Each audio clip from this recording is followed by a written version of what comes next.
함께 사도신경으로 우리의 신앙을 고백하며 2022년 2월 1일 새벽 예배를 주님께 올려드리겠습니다.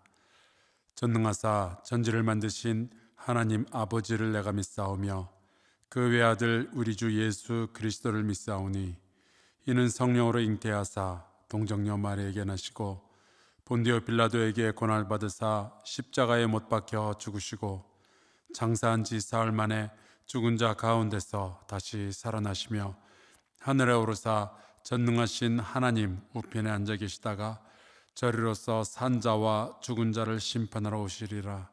성령을 믿사오며 거룩한 공예와 성도가 서로 교통하는 것과 죄를 사하여 주시는 것과 몸이 다시 사는 것과 영원히 사는 것을 믿사옵나이다. 아멘. 우리 함께 찬송가 342장 같이 찬양하겠습니다.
오늘 우리에게 주시는 말씀은 요한복음 9장 13절에서 23절까지의 말씀입니다. 제가 받들어서 읽겠습니다. 그들이 전에 맹인이었던 사람을 데리고 바리새인들에게 갔더라. 예수께서 진흙을 이겨 눈을 뜨게 하신 날은 안식일이라. 그러므로 바리새인들도 그가 어떻게 보게 되었는지를 물으니 이르되 그 사람이 진흙을 내 눈에 바르매 내가 씻고 보나이다 하니, 바리새인 중에 어떤 사람은 말하되 이 사람이 안식일을 지키지 아니하니 하나님께로부터 온 자가 아니라 하며, 어떤 사람은 말하되 죄인으로서 어떻게 이러한 표적을 행하겠느냐 하여 그들 중에 분쟁이 있었더니, 이에 맹인 되었던 자에게 다시 묻되 그 사람이 내 눈을 뜨게 하였으니 너는 그를 어떠한 사람이라 하느냐? 대답하되 선지자니이다 하니, 유대인들이 그가 맹인으로 있다가 보게 된 것을 믿지 아니하고 그 부모를 불러 묻되 이는 너희 말에 맹인으로 났다 하는 너희 아들이냐? 그러면 지금은 어떻게 해서 보느냐? 그 부모가 대답하여 이르되 이 사람이 우리 아들인 것과 맹인으로 난 것을 아나이다. 그러나 지금 어떻게 해서 보는지 또는 누가 그 눈을 뜨게 하였는지 우리는 알지 못하나이다. 그에게 물어보소서. 그가 장성하였으니 자기 일을 말하리이다. 그 부모가 이렇게 말한 것은 이미 유대인들이 누구든지 예수를 그리스도로 시인하는 자는 출교하기로 결의하였으므로 그들을 무서워함이로라. 이러므로 그 부모가 말하기를 그가 장성하였으니 그에게 물어보소서 하였더라. 아멘. 드려진 예물과 오늘 예배를 위해서 함께 기도하겠습니다. 하나님, 세월이 살같이 빠르게 지나가는 그 기간 동안에도 주님은 우리의 곁에 늘 계셔 주시니 감사합니다. 2022년을 시작하고 지난 한 달 동안도 저희를 보살펴 주시고 다시 새로운 한 달을 찬송과 말씀과 기도로 시작하게 해주시니 감사합니다. 하나님, 지난 한 달 동안 심리적으로 괴롭고 재정적으로 메마른 시간을 보낸 이들도 있습니다. 주님은 우리의 모든 아픔과 필요를 다 아시는 줄로 믿습니다. 하나님, 믿음으로 나아가는 주의 백성을 불쌍히 여기시고 저희가 주님 주시는 소망으로 충만하게 하여 주옵소서. 이 시간 기도의 제목과 함께 예물을 올려드립니다. 지난 한 달을 지켜주신 하나님께 감사드리며 소망 가운데 새로운 달을 기대하며 나아갑니다. 오늘 우리에게 주시는 말씀을 듣게 하여 주시고 우리에게 주어진 2월 한 달 소중히 여기며 감사함으로 살아낼 수 있도록 도와주옵소서. 하나님, 코로나 바이러스 때문에 전 세계가 고통의 시간을 보내고 있습니다. 이 위기의 시간에 탐욕이 사람의 생명보다 앞서지 않도록 주님, 우리 모두를 돌보아 주옵소서. 우리 예수 믿는 사람들이 기도하며 함께 병마와 싸우게 하시고 주님께서 주시는 승리의 노래를 부르게 하여 주시옵소서. 예수 그리스도의 이름으로 기도하옵나이다. 아멘. 성경 이사야 40장에 보면은 이러한 말씀이 있습니다. 풀은 마르고 꽃은 시드나 우리 하나님의 말씀은 영원히 서리라. 아멘. 2021년이 정말로 있었나 싶을 정도로 빠르게 지나가더니 지난 1월 한 달도 순식간에 지나가 버렸죠. 그 기간 동안에 셀 수 없이 많은 변화도 우리가 또한 경험을 했습니다. 안타깝게도 사랑하는 식구를 잃은 성도들도 계시고요. 코로나에 걸렸다가 나은 분들도 계십니다. 또는 다른 병으로 인하여서 지금도 고통 가운데 있는 성도들도 계시고요. 참 우리의 인생은 오르락 내리락 변화가 많이 있습니다. 또 요즘 선거 때문에 후보들의 지지율이 오른다느니 내린다느니 하는 여러 가지 뉴스들이 들려오고 있죠. 하지만 여러분, 이 세상과 우리의 인생은 수도 없이 변하지만 하나님의 말씀은 영원히 서 있게 될 줄로 믿습니다. 그래서 우리는 세상과 우리의 인생, 우리의 자신을 의지하는 것이 아니라 하나님의 말씀을 의지하며 살아가야 되겠죠. 이 한 달을 시작하면서 말씀을 듣는 여러분 모두를 축복합니다. 세상이 흔들릴수록 또 우리의 인생이 연약하다는 것을 깨달을수록 하나님의 말씀을 잘 듣고 그 하나님의 말씀에 붙들려서 살아가는 저와 여러분 되기를 간절히 축원합니다. 요즘 젊은이들 가운데 유행하는 밸런스 게임이라는 것이 있습니다. 둘 중에 하나를 빠르게 선택을 하면 되는 게임이죠. 예를 들면 이런 겁니다.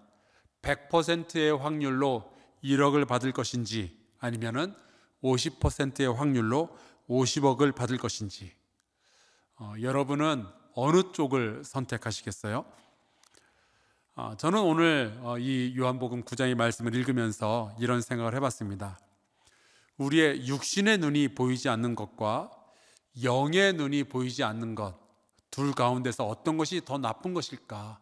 나는 둘 중에 하나만 선택해야 한다면 어떤 것을 선택해야 할까? 만약에 여러분이 둘 중에 하나만 선택해야 된다면 어떤 것을 선택하시겠어요? 오늘 저는 예수님에 대해서 알고 예수님의 기적의 증거도 보았고 예수님에 대해서 조사도 하고 또 예수님에 대해서 토론도 해보았지만 끝내 예수 그리스도의 진면목을 보지 못했던 그래서 예수님을 구세주로 영접하지 못했던 사람들에 대한 이야기를 여러분과 잠깐 나누려고 합니다. 오늘 본문에는 예수님은 등장하지 않습니다. 대신 나면서부터 맹인되었던 사람이 예수님에 의해서 눈이 뜨게 되는 그 기적의 사건 이후에 벌어진 일에 대해서 기록을 하고 있죠. 예수님은 땅에 침을 뱉어서 진흙을 이겨 맹인의 눈에 발라주십니다. 그리고 실로암 못에 가서 씻으라 말씀하시죠. 이 맹인이 예수님의 말씀 그대로 순종했을 때에 그의 눈이 떠지고 주변의 사람들이 굉장히 신기해했습니다. 그런데 오늘 우리가 읽은 이야기는 예상과 달리 밝고 명랑하고 축제적인 분위기의 그런 이야기가 아닙니다. 예수님께서 그 맹인의 눈을 뜨게 하신 일은 참 축하할 일이고 좋은 일이지만 이 일에 대해서 굉장히 여러 가지 다른 의견들이 생겨나는 거예요. 특별히 이 이야기를 들었던 바리새인들은 예수님에 대해서 또 예수님의 기적에 대해서 굉장히 부정적이었습니다. 저는 이 말씀을 읽으면서 굉장히 좀 마음속이 놀랄 수밖에 없었어요. 아니, 어떻게 이런 좋은 일이 벌어진 것을 두고 이렇게 나쁜 부정적인 생각을 할 수가 있을까? 이 바리새인들은 왜 그럴 수밖에 없었을까? 이유가 있었습니다. 이 사람들은 자기들의 입장을 고수하고 있었거든요. 자기들의 생각을 바꿀 의사가 전혀 없었습니다. 때로는 우리의 문화, 우리의 과거, 우리의 입장, 우리의 상황, 우리의 생각이 진리를 보지 못하게 우리를 영적으로 맹인을 만들어버리는 그런 역할을 하기도 합니다. 우리나라에서는 웬만한 식당에서는 대부분 술을 팔고 있더라고요. 근데 제가 미국의 오클라호마에서 목회할 때 거기는 맥주를 제외하고서는 대부분의 알코올이 들어간 그 술들은 반드시 술 파는 면허를 가진 특별한 상점에서 팔도록 되어 있었습니다. 법으로 그렇게 정해 놓은 거예요. 그래서인지 미국에서는 술 취해서 길거리를 돌아다니는 그런 사람들은 거의 보지를 못했습니다. 그러던 어느 날 이 오클라호마에 포도를 재배하는 사람들의 적극적인 지지를 받았던 의원들로부터 법안이 하나 제출이 되었는데요. 오클라호마의 그 경제를 활성화하기 위해서 모든 식당에서도 이제는 포도주를 판매할 수 있게 한다라는 법안이 제안이 된 거예요. 그렇게 되면은 포도원도 돈을 벌 것이고 포도주 생산을 하는 사람들도 돈을 벌 것이고 또 식당도 돈을 벌게 될 것이고 그러면은 세금도 더 거치고 그럼 모두가 다 행복해지게 될 거다, 그런 논리였습니다. 그 법안이 등장을 하고 나서 제가 목회하던 동네에 교회 23개 교회의 목사들이 다 모였어요. 그래서 함께 이야기하고 기도한 후에 어느 날 신문에 전면 광고 성명서를 냈습니다. 우리 동네의 목사들은 이 법안에 반대합니다, 그런 내용이었어요. 식당에서 마음대로 술을 사서 마실 수 있게 되면은 결국 술 취한 사람들이 생겨나게 되지 않겠어요? 그러면은 누군가는 술을 마시고 길거리에 돌아다니거나 싸움이 붙거나 혹은 술을 마시고 음주 운전을 하는 사람들이 생겨나겠죠. 안 그래도 알코올 중독 때문에 고통받고 있는 여러 사람들이 있는데 식당에서 누구나 쉽게 술을 마실 수 있게 되면 돈은 많은 사람들이 더 잘 벌 수 있게 될지는 모르겠지만 우리 사회에서는 더 많은 고통과 더 많은 문제가 생겨날 것이다. 그러니 우리 목사들은 이 일에 대해서 반대한다, 그런 성명이었습니다. 저도 그 성명서를 낸 23명의 목사들 가운데 하나였고 저도 아주 대문짝만하게 사인을 했죠. 사실 제가 섬기고 있던 그 교회에서도 알코올 중독으로 인생을 망친 분들이 2명이 있었거든요. 이 2분 때문에 그분들의 가족들이 얼마나 힘들어했는지 그걸 제가 다 봤어요. 그래서 저는 술을 아예 이 세상에서 다 추방해 버리면 좋겠지만 그렇게까지 못한다면 최소한 너무 쉽게 술을 구하고 너무 쉽게 마시게 하는 것만큼은 좀 막았으면 좋겠다, 그런 생각이었습니다. 그래서 이제 그 신문이 나간 다음 그날 저녁에 제가 우리 교회의 성도, 미국인 성도 한 분으로부터 전화를 받게 되었어요. 근데 그분이 제가 전화를 받자마자 이러는 거죠. 어떻게 그따위 성명서에 목사님의 사인이 들어갈 수 있냐는 거예요. 얼마나 좋은 법안을 내놓았는데 한국 사람이라서 목사님이 잘 몰라서 그러는가 본데 목사님이 잘못한 거라고 막 야단을 치는 거죠. 그러고서는 전화를 다 끊어버리더라고요. 제 입장에 대해서는, 목사로서 가지는 생각에 대해서는 들어볼 생각도 없었어요. 그냥 자기 마음대로 생각하고 자기 마음대로 판단하고 자기 입장대로 말하고서는 그냥 전화를 끊어버린 거죠. 생각해 보니까 저에게 전화를 해서 그렇게 화를 내셨던 그분은 그 동네에서 굉장히 큰 포도원을 운영하는 분이었어요.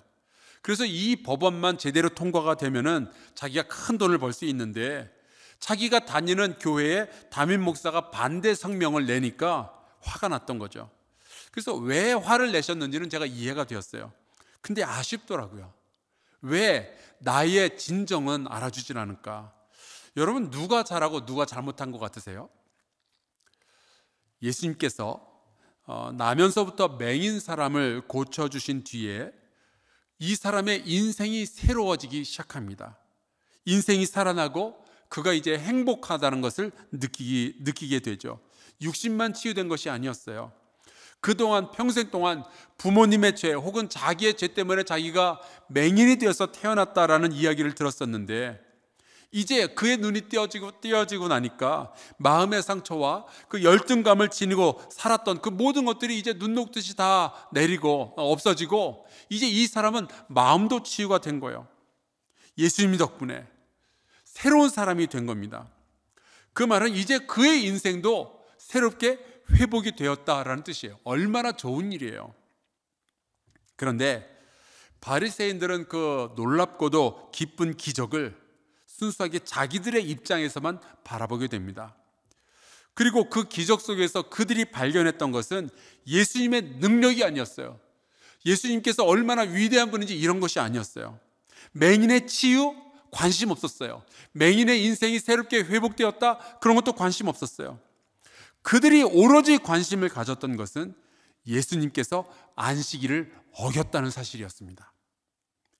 침을 뱉어서 이 진흙을 이긴 것도 일한 거고, 그거를 눈에다가 이렇게 발라준 것도 일한 거고, 실로암 연못에 가서 씻으라고 명령을 한 것도 다 일시킨 거라는 거예요. 안식일법을 어겼으니까 예수라는 분은 죄인일 것이고, 그렇다면 예수님은 맹인을 고쳐주긴 했지만 하나님으로부터 온 사람이 아니라는 거죠. 하나님으로부터 오지 않았는데 이런 기적을 일으켰다면 도대체 예수는 누구냐? 이런 질문들만 쏟아내고 있었던 겁니다. 또 다른 사람들은, 아니 어떻게 죄인이 하나님으로부터 온 사람이 아니라면 어떻게 이렇게 병자를 고치는 기적을 일으킬 수 있겠느냐 궁금해하면서도, 그런 많은 예수님에 대한 토론을 하면서도 정작 그들은 예수님이 누구인지를 제대로 알아보질 못합니다. 이 바리새인들을 이 목사의 입장에서 보니까 너무 속이 상하고 답답한 거예요. 아니 이 양반들이 이렇게 주님을 못 알아보고 주님을 반대할 생각만 할 수 있을까? 아니 누군가의 인생이 새롭게 되고 예수님께서 이렇게 좋은 일을 했으면은 사람을 알아봐야지, 예수님이 누군지를 알아봐야지. 이 바리새인들은요, 모든 증거를 가졌지만 주님을 볼 만한 안목은 가지를 못한 거예요. 예수님에게서 구원자를, 그리스도를 보질 못하는 거죠. 이 사람들은 증거를 수집하기 위해서 조사하고 탐문했지만 예수님을 발견하지는 못했습니다. 제가 이 말씀을 보면서 깨닫는 것이 있어요. 여러분, 예수 그리스도를 발견하는 것은 증거가 아니라 믿음의 결과입니다. 아무리 증거가 많아도 내 눈앞에 예수 그리스도께서 살아계셔서 걸어 다녀도요, 그분을 나의 주님으로 고백하는 것은 증거가 아니라 믿음의 결과예요. 여러분, 우리는 날마다 은혜를 경험하면서 살아가죠. 내가 살아있는 것도 하나님의 은혜고, 사랑하는 가족이 내 곁에 있는 것도 하나님의 은혜입니다. 코로나의 소식, 화산의 소식, 아파트가 무너진 소식들을 들으면서 언제 누가 어디서 죽어도 이상할 일이 전혀 아닌 지난 한 달을 우리가 별탈 없이 살아온 것, 이거 다 주님의 은혜예요.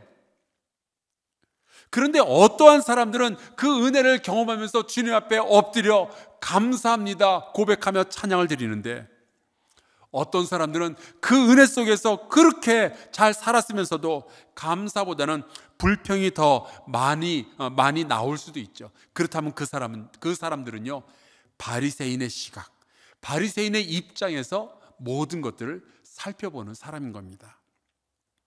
내 사랑하는 자녀가 지금 건강하게 살아있는 것이, 내 남편이 예수를 믿고 있는 것이, 내가 이렇게 2월 1일 아침에 예배의 자리에 앉아 있는 것이 기적이고 은혜인 줄로 믿습니다.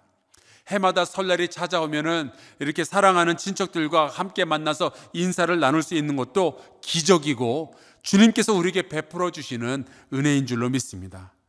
이렇게 우리가 믿음으로 바라보면요, 사실은 감사하지 않을 일들이 없을 거예요. 혹시 여러분이 사랑하는 사람들이 아직 이 영안이 열리질 않아서, 주님을 바라볼 만한 그 눈이 열리질 않아서 그 많은 은혜를 받고 살아가면서도 신앙의 고백이 없다면, 예수를 보지 못한다면, 이 2월 한 달 동안 우리가 그 사랑하는 식구들을 위해서 중보하며 기도할 수 있으면 좋겠습니다. 물의 존재를 가장 늦게 깨닫는 것이 물고기라는 말이 있더라고요. 주님의 은혜 없이는 살 수도 없으면서 주님의 은혜에 감격하기보다는 늘 내 입장에서만 해석하다 보니까 우리는 감사의 찬양과 고백보다는 자꾸만 불평하고 좌절하는 이야기들이 더 많이 나오게 되는 거죠. 사랑하는 성도 여러분, 이 2월은 우리가 믿음으로 주님을 바라볼 수 있게 되기를 간절히 축원합니다. 예수님의 이야기가 남의 이야기나 멀리 있는 이야기가 아니라 나의 이야기요, 나의 고백이 될 수 있기를 축원합니다. 나의 입장과 나의 생각, 나의 기억, 나의 역사만 가지고 주님을 관찰하는 것이 아니라 마음의 문을 활짝 열고 주님 어서 오시옵소서, 주님의 기적과 그 은혜에 감사하는 믿음의 사람들이 되시기를 주의 이름으로 축원합니다. 제가 여러분을 축복하며 기도한 후에 이제 2월의 기도의 제목을 놓고 함께 기도하도록 하겠습니다. 같이 기도합시다. 이제는 우리 주님 예수 그리스도의 크신 은혜와 아버지 하나님의 깊은 사랑과 성령님의 친밀한 교통하심이 2월을 시작하며 믿음으로 주님을 바라보기 원하는 우리 사랑하는 성도들과 저희의 가정과 일터, 우리의 다음 세대와 대한민국 위에 영원히 함께 하시기를 간절히 축원하옵나이다. 아멘. 기도의 제목을 드리겠습니다. 첫째, 우리 믿음을 위하여서 기도합시다. 아무리 많은 증거가 보일지라도 믿음이 없이는 예수 그리스도를 발견할 수가 없습니다. 주님, 우리의 믿음 없음을 불쌍히 여겨주시고 선물로 주시겠다 약속하셨던 그 믿음을 허락하여 주옵소서.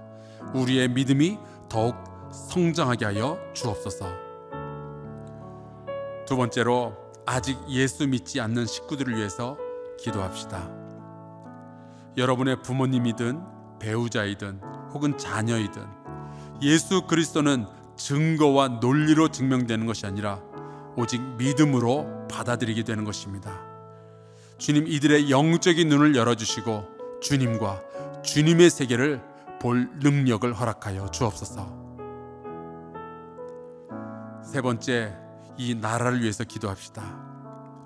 하나님, 이 땅의 정치적인 지도자를 뽑는 선거가 진행 중입니다. 하나님이 선택하신 자가 대통령이 되게 하시고 하나님께서 지켜보신다는 이 사실을 깨닫는 이들이 이 나라의 리더가 되게 하여 주옵소서. 혼란과 거짓이 없는 선거가 되게 하여 주옵소서. 대한민국이 선거 때문에 망가지지 않도록 주님 도와주옵소서. 네 번째, 소망의 풍성함을 위해서 기도합시다. 감염병의 고통 속에서 지쳐가는 백성들이 있습니다. 하나님, 소망을 허락하여 주옵소서. 주님께서 우리의 소망이 되신 것처럼 한사랑교회가 이 땅에 소망이 되게 하여 주옵소서. 우리 한사랑교회가 소망을 나누어주고 소망을 보여주는 공동체가 되게 하여 주옵소서. 마지막으로 우리의 다음 세대를 위해서 기도합시다. 하나님, 진행 중인 리모델링이 완전하고 은혜롭게 맞춰지게 하여 주옵소서. 죽어나는 교회 관리부와 시행사, 설계사 모두가 기쁨으로 완공을 이루게 하여 주옵소서. 무엇보다 우리의 다음 세대가 새로운 공간에서 소망을 꿈꾸게 하시고 선교의 앞장서는 주님의 일꾼이 되게 하여 주옵소서.